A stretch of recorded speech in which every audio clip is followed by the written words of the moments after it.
It's low tide on Tarawa, the main atoll of the island nation of Kiribati. Tiatata and his 3 sons have just a few hours before the water returns.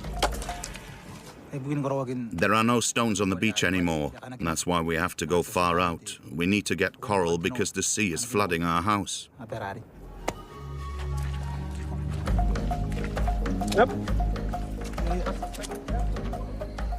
The home of Tiatata and his family of 12 is under threat. 10 years ago, they started building a wall made of coral.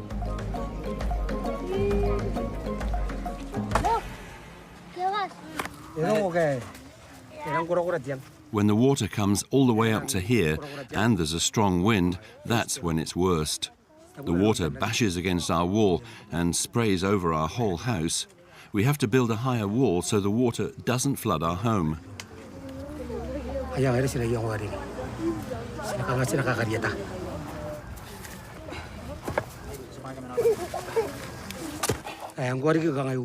In the past, our wall kept breaking because it was only this high. Now it's higher and more stable.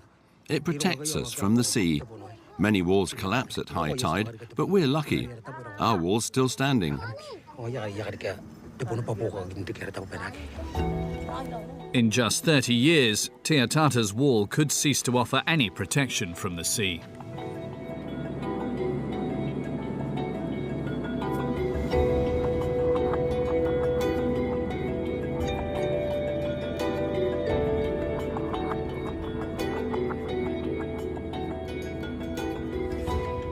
The island state of Kiribati is one of the lowest-lying countries on Earth. The narrow, unprotected atolls in the South Pacific are on average only 2 meters above sea level. The nation consists of 33 such atolls spread out between Hawaii and Australia. More than half its 100,000 residents live on the Tarawa atoll, but for how much longer? Climate change is threatening the people of Kiribati. Sea levels are rising, storm surges and severe tropical storms are flooding the sparsely populated country with increasing frequency.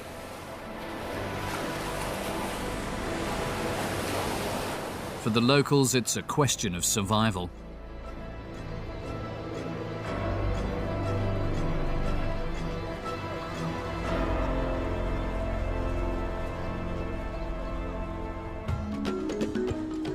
Climate change has national priority for the government of Kiribati. Choi Yeating has been the official climate commissioner since 2010.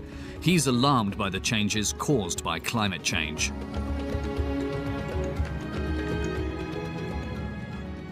It is worrying that, the community has to live in these conditions, I would imagine, there would be a lot of sanitation problems, a lot of contamination of their drinkable water. Right now, we don't really have a king tide, or a rising sea, level during this period. But imagine when it does come, and that little seawall there is fully, submerged by water. One day, the people of Kiribati will have to leave their country. The government has already purchased land on Fiji to provide them with refuge.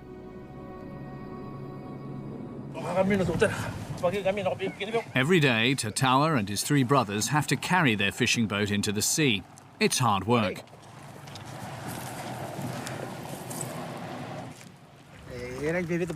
As you can see, this area's flooded. All this from here to all the way back there used to be beach. Now the beach is gone and the rocks are washed up. That's why we have to move our boat every day. Otherwise it would get smashed. The family defies the rising sea levels with a coral wall that resembles a fortress.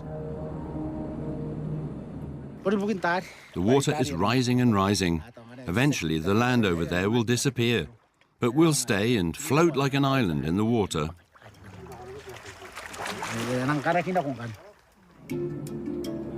Tatawa and his family have become a symbol of Kiribati's fight for survival. His mother, Moangtaya, and her granddaughter Anna often reminisce about the times before they were affected by climate change. 20 years ago, the sea was far away. We were safe back then, even at high tide. The water only reached this far. We used to have a lot of trees. Our land was much greener. We had no idea we'd have to live like this one day. The access road has been flooded for years. The family can only leave their property by boat. When I was little, life here was really good. There were lots of trees under which we played hide and seek. I've heard that other countries are causing climate change, but I don't hate those people.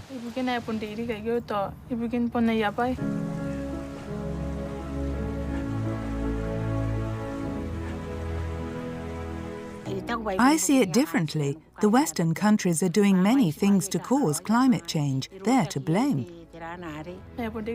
All I can do is ask them to stop.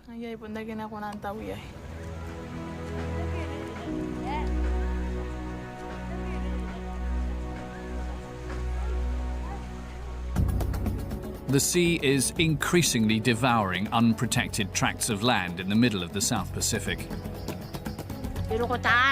This isn't a safe place for the future. When we have a high tide and a big storm, the water smashes into the sea wall and sprays over the top. During storm surges, which occur once a month these days, the people of Kiribati are completely defenseless against the forces of nature. I'm scared that the water will continue to rise. Maybe we'll have to leave here one day and live elsewhere if climate change gets worse.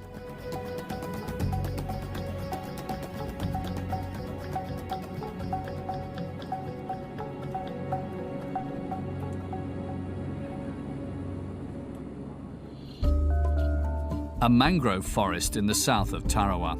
Their knots of thin, strong roots make these tropical trees the perfect protection against soil erosion. With a group of young people, climate activist Vasiti Tebamare wants to plant mangroves on the beach at Ambo during low tide. We'll plant 15 rows.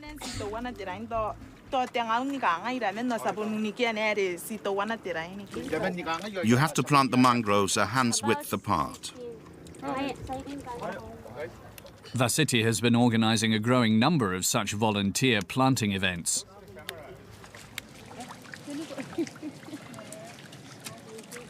Okay, these are the seeds from the mangroves, and we pick them up, and then these are the ones that we use to plant them, and then they grow again. We take 3 in case, because when we replant them, the waves will come and maybe 2 will be flooded away.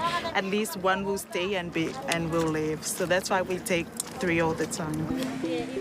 The people of Tarawa have already planted more than 50,000 mangroves on the beaches of the atoll.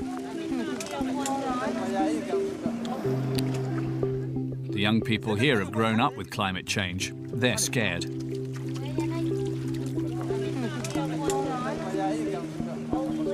Sea level rising is very important. Impact to our island. And I just don't want to see my island get drowned under the sea. Yes, in my village where I live, most of the houses are destroyed by the sea level. The future prospects for Kiribati's young people are dire, but none of them want to leave their home.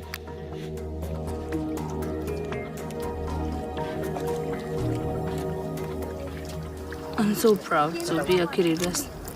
Even though what we face with, we're still proud of our country. This is where we belong. It's our culture, our identities. That's why I think this is where our hearts belong.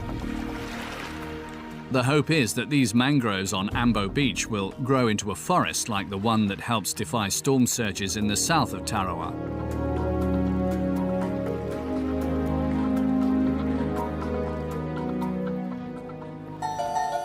Protecting the coastline has become a national priority for the people of Kiribati. But there's no coherent plan, and the government lacks the funds for long-term infrastructure measures.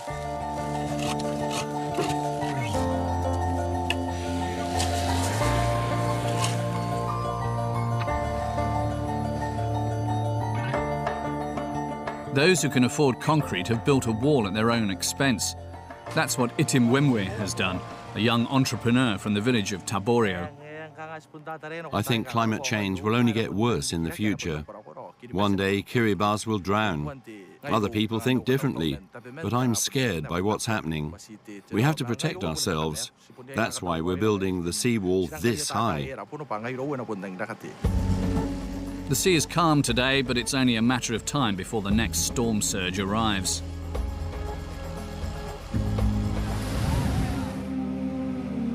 Tarawa is home to around 60,000 people, more than half the country's entire population.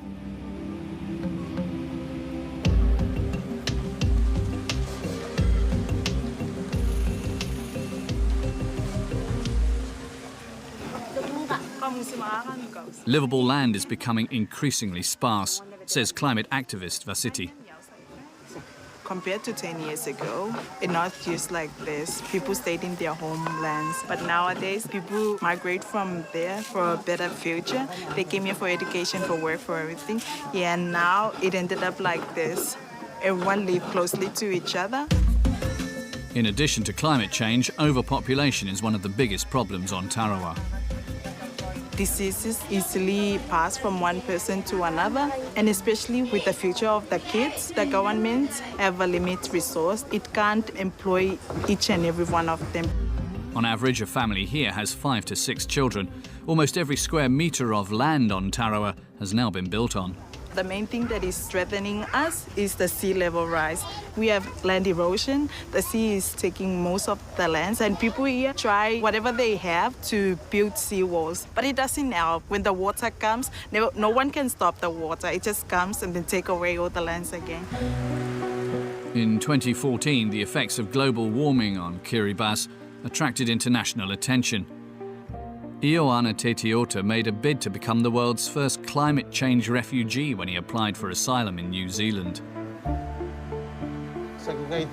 The government of New Zealand didn't recognise climate change as grounds for asylum.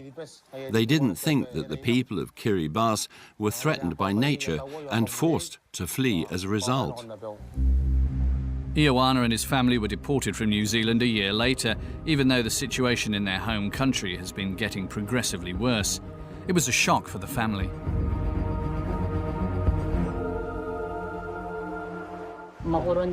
What scares me is that our land is low-lying. We're surrounded by the sea, and it's being washed away around us. Ioana and his family have moved in with his sister, but they don't see a future for themselves on Kiribati. My biggest worry is my children. I want them to be safe. We don't want to wait until the end. Many people criticise me for trying to be a climate change refugee, saying I'm talking my country down. But I want to leave again. It doesn't matter where we live. Our culture will survive with us.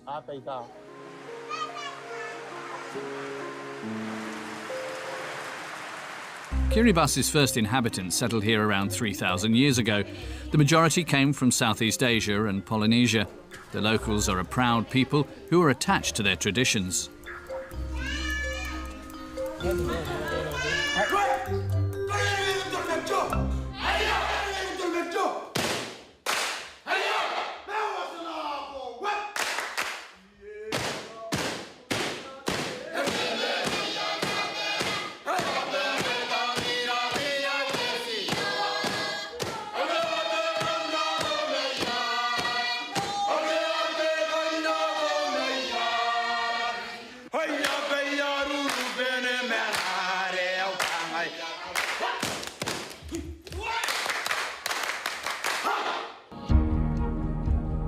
Abayang Atoll, around 50 kilometres to the north of Tarawa, is a different world. It's only sparsely populated.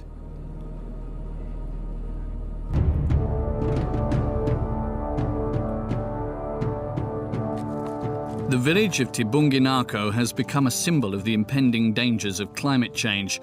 Over the past 20 years, rising sea levels have destroyed Kabawa John's home. Long time ago, this is that land before. And they used to have manebe here, big house for like gathering people, parties, occasions.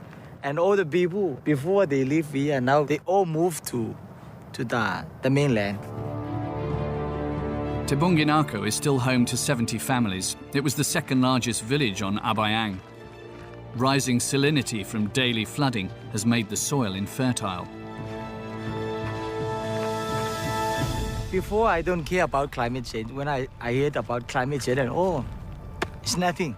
But now, I see the difference, the impact, and it's like worrying me. And I'm thinking, maybe I'm gonna migrate to another Australia or New Zealand, another country, because the sea rising level is increasing. I have 2 kids, and then when I look for the kids, then maybe I should move. But Kaboa wants to stay. It's not a question of courage. He just feels connected to his home. We are from Kiribati. We are proud to be Kiribati. We want to die here. We don't want to go to overseas. We want to stay here. When we move, our culture will be disappear.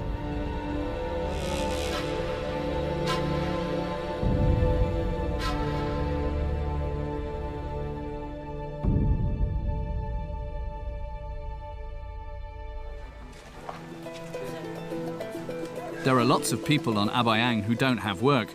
Kaboa is here on behalf of the government. His job is to show people how to make palm sugar.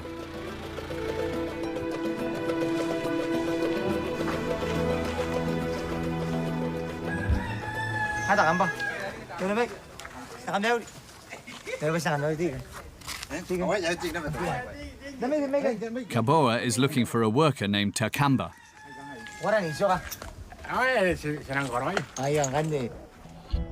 Palm sugar is obtained from the sap, known locally as todi, of the palm blossom.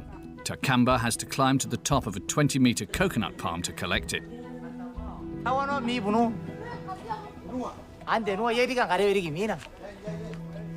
Takamba has 3 bottles of todi so far. That's enough for now. Kaboa learned how to make palm sugar in Thailand. The government of Kiribati financed his training. The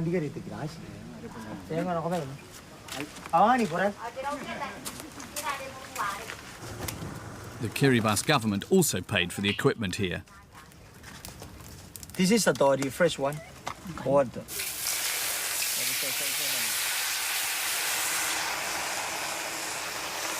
Up until now, locals have only used the fresh palm syrup for drinks.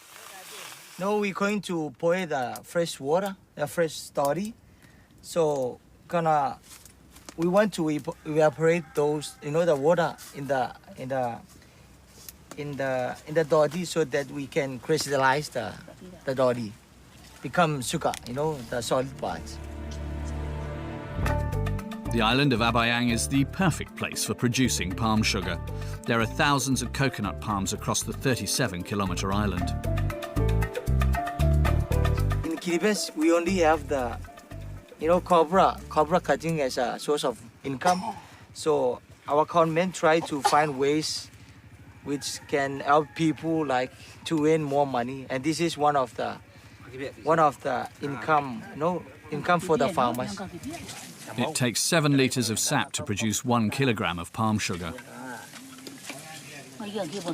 This is how you have to do it. When you've reached this point, the fire mustn't be too hot. You have to stir it the whole time. Watch how I do it. You have to push the todi up the side until it becomes hard and powdery. The palm sugar from Abayang is set to be sold for €5 per kilo.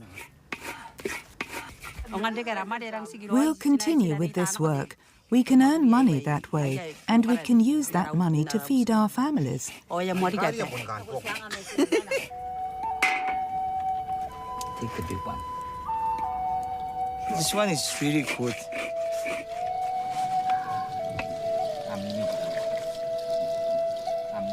The government has plans to export the palm sugar from Abayang around the world.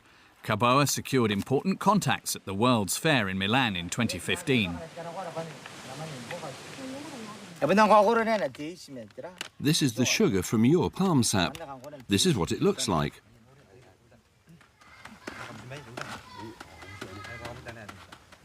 Do you want to try it?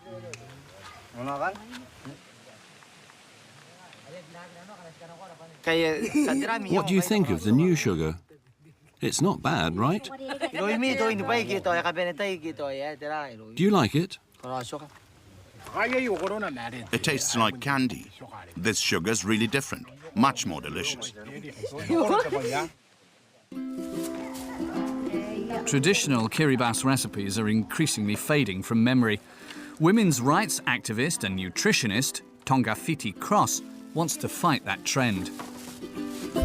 Just to teach them how to eat food and how to prepare food, which is they never do it before. And to using the leaves and the herbs that they have in their own country, and they never use it because they don't know it, that they're eatable. You can use these palm leaves in many different ways, not just to swat flies. We'll wrap them around the fish. Rip the leaves into two. When you cook these leaves, a liquid comes out that's very good for the stomach. You fold the leaves like this and wrap the fish. Fish has been prepared like this on Kiribati for generations.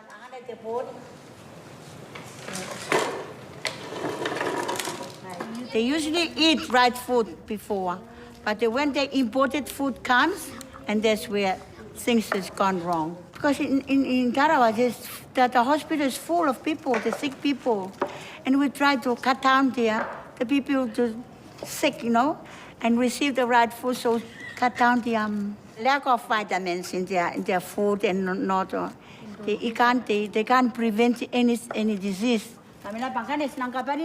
You can eat every part of the squash: the flower, the stem, the skin, the seeds. When you cut the squash, make sure you don't cut the slices too thickly. Why do we want a lot of herbs in our soup? All these herbs have medicinal properties. Your bodies take in these herbs and you get healthier. You're not just making a meal, you're also making medicine. 2/3 of Kiribati's population consumes a staple diet of fish and imported rice, a diet increasingly supplemented with high sugar foods, leading to rising rates of obesity and diabetes. I thank Tongafiti for this cooking class. I know more about cooking now.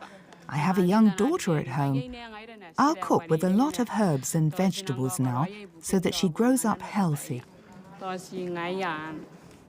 Up until now, we've only used these herbs for our costumes. We didn't know you could cook them.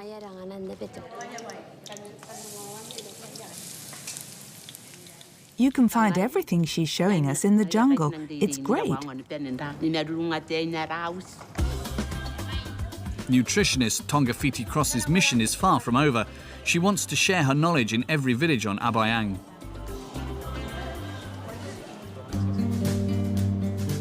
Traditional community centres on Kiribati are called manyeba.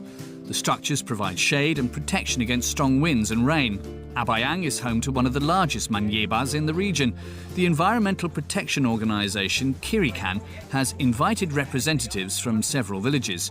Together, they're seeking ways to ensure potable water supplies. So it is so important that we know that water is fresh, water is clean, and water is good for everyone so that we can all live longer as happy Kiribati people.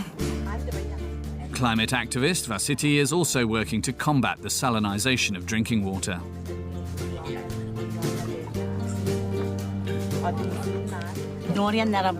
Sometimes seawater flows into my well and floods it.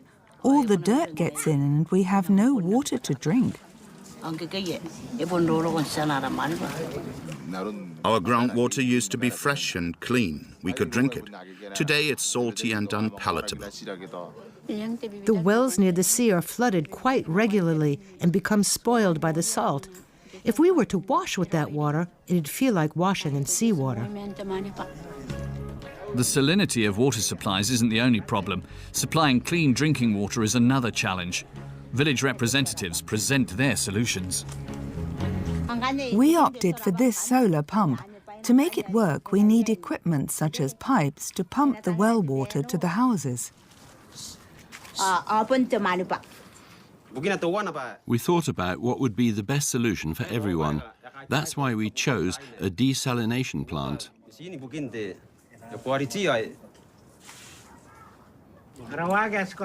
We need a hand pump to supply ourselves with water. You've suggested a number of ideas. It's important that the solution is cheap and will work for a long time. We're going to lay out all of your criteria on the floor here. Which solution will win? The village delegates are asked to vote. That's an important part of the process, says Kirikan's Australian development aid worker, Robert Kay.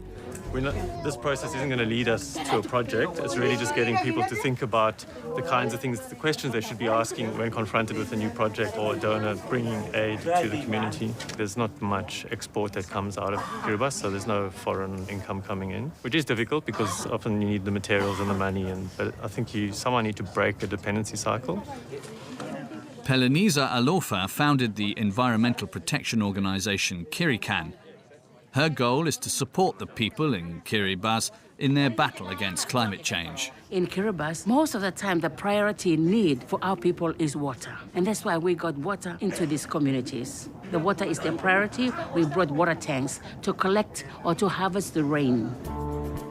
Over the next few months, every extended family will be supplied with their own water tank and solar panels to generate electricity, part of a program funded by international aid. People will be forced to leave if we do not step in right now, today, to help them to adapt, to stay. That's what adaptation is all about, for people to remain in their own homes, in their own, continue with their life and their culture.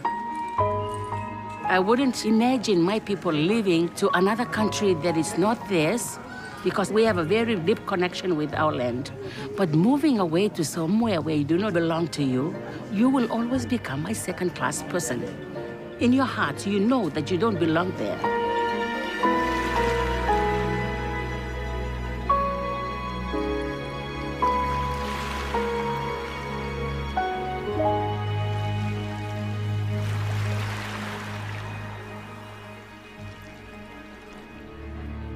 We're back on the main atoll of Tarawa. The Marine Training Centre is a window of opportunity to a better life for many young Kiribati. Up to 150 students train here every year to become seafarers, ship mechanics and cooks.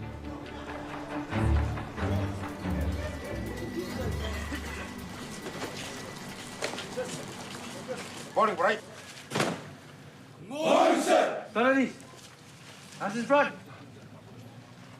The drill at the training centre's strict, as is the morning roll call.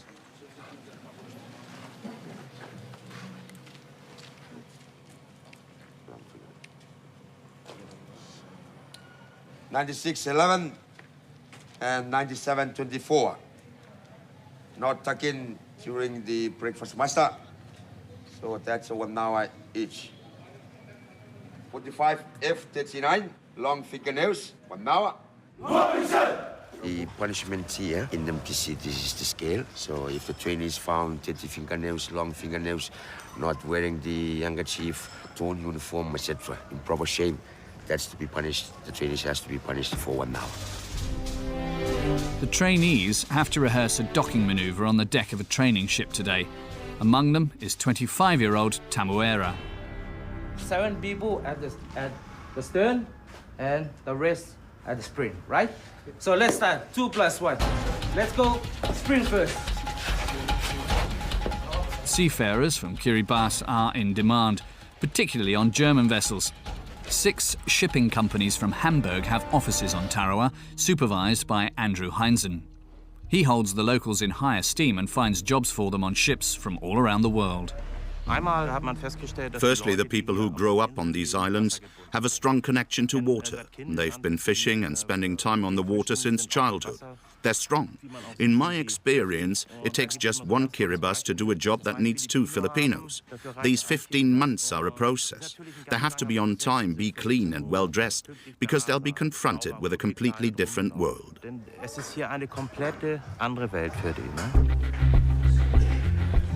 The trainees have to work hard for their dream all week long. The demands are great. Tamuera only sees his wife and 1-year-old daughter at the weekends. He currently shares a dorm room with 19 other sailors.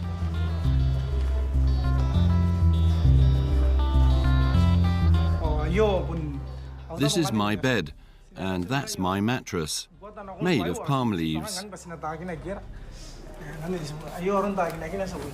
I roll out the mattress every night. This is what it looks like. This is how I sleep. Like this. That's it. I chose to train as a merchant marine because it gives me the chance to provide for my family. It's my dream to continue my training after I finish this program.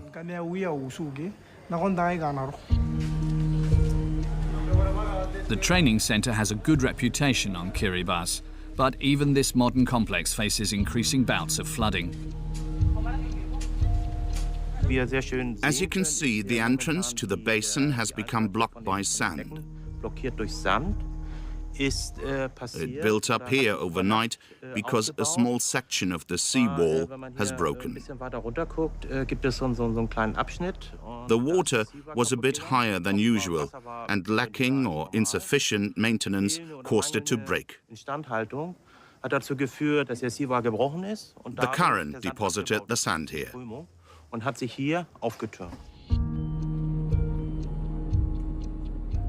People mess about with everything, just like they do in Europe.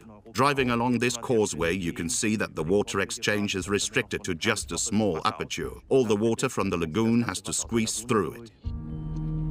Human interference with nature, with disastrous consequences, not least because it's changed ocean currents. The causeway is a costly, never-ending construction site.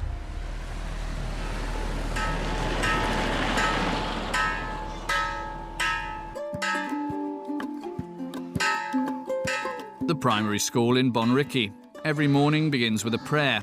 More than 90% of Kiribati's population is Christian.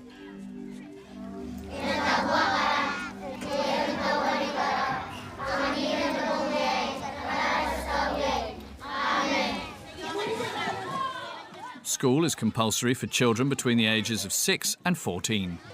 Good morning, boys and girls. Good morning, teacher. Our topic today is based on climate change. Okay, let's hear from the we stand up. What is the meaning of this word, climate change?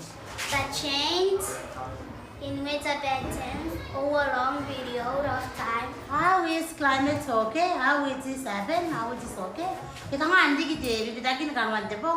Climate change okay from global warming. Is she right?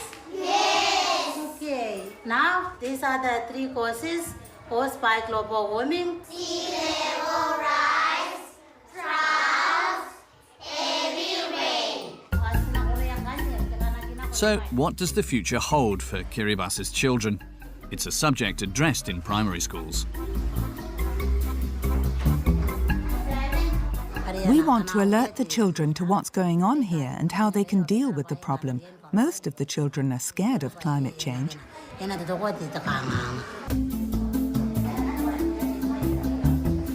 The children's fears differ from those of their teacher, but they're all very concrete. She's scared of the future too. We can emigrate to another country or confront the problem and live with it. I always tell my students that we have to find ways of preventing soil erosion. We have to build sea walls and plant mangroves. We mustn't cut down our trees anymore.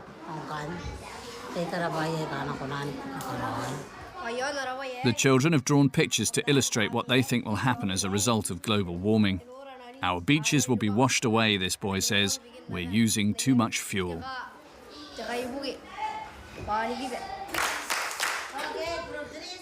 In this girl's picture, the land is submerged. Everyone, she says, is swimming in the water because the ocean has washed away the land. If sea levels continue to rise, she says, we'll all die. These children are growing up with a palpable fear of the future. This girl tells us her home was flooded just last week. It happened while she was sleeping. Her mother woke her up and carried her out of the house. This girl says she's very scared about climate change. She believes many people are responsible for it, but as a child, there's nothing she can do about it.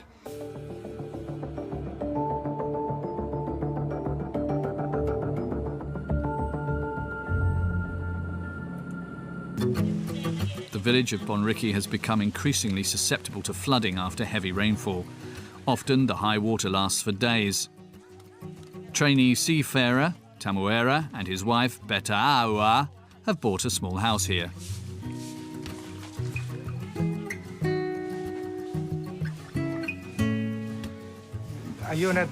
We're going to live here in the future. I'm currently living with my wife and my daughter with my parents, but we'll move in soon.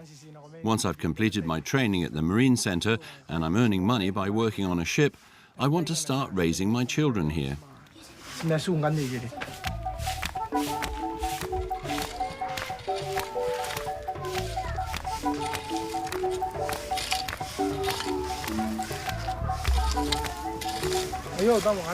I want to have a garden here, but I have to plough the soil first.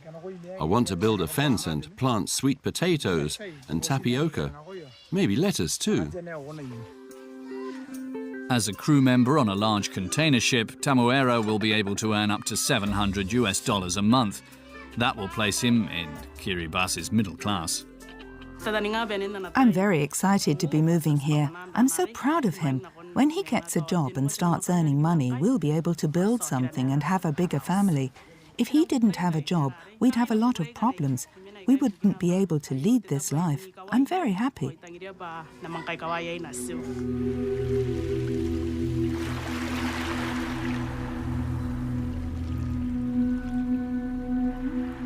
When night falls on Tarawa, the fishermen sometimes recall a centuries-old fishing method.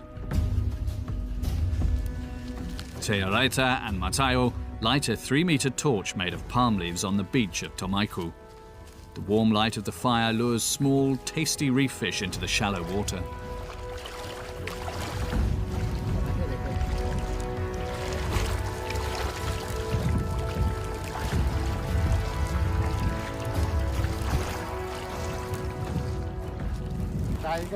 It's not like it used to be when there were fewer people here.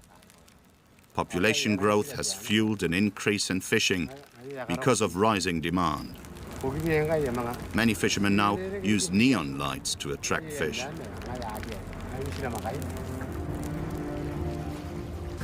It's rare that Te Araita and Matayo catch any fish with their traditional fishing method these days.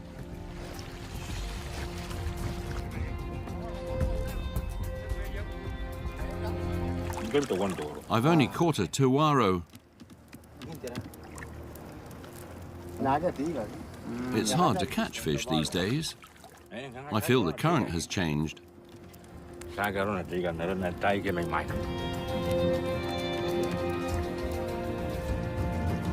The fishermen wonder whether climate change is to blame for that too.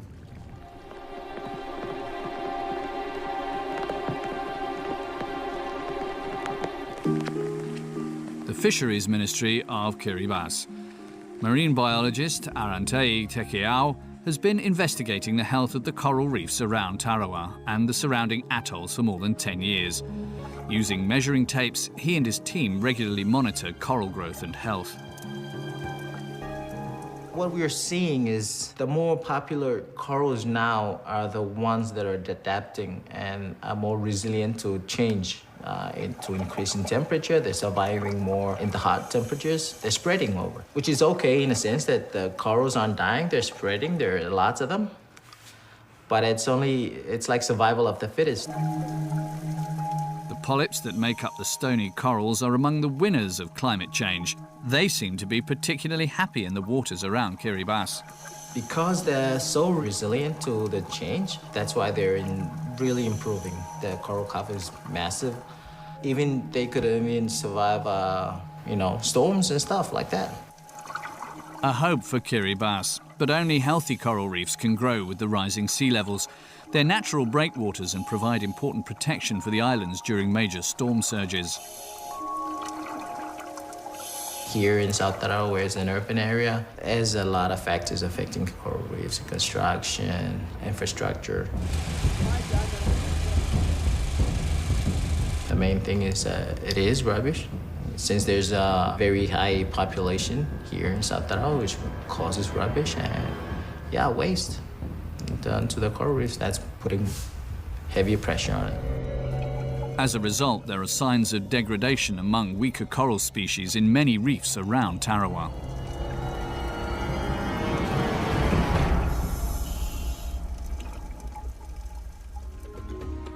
The population is set to double on Tarawa over the next 20 years. Climate coordinator Choi Yeating and the government of Kiribati face a huge challenge. Unless we find a solution now to address this problem, if we were to top up the land here, sand, and, kind of reclaim it, that may be an option. The government has even considered moving its people onto artificial floating islands. Futuristic visions and exorbitantly expensive designs by international architects. It requires a period of constant development, and it's very hard to do with the lack of resources that we have. Science tells us we have a timeline. Something that it's very hard to accept right now. It may be that in just 50 years, Kiribati will no longer exist. It could be the first country to be wiped off the map by climate change. There's still hope. Very small window of hope, I guess, yeah. Pride is something that'll keep you going. Maybe the end, not yet for Kiribati, yeah. We still have, there still will be a Kiribati.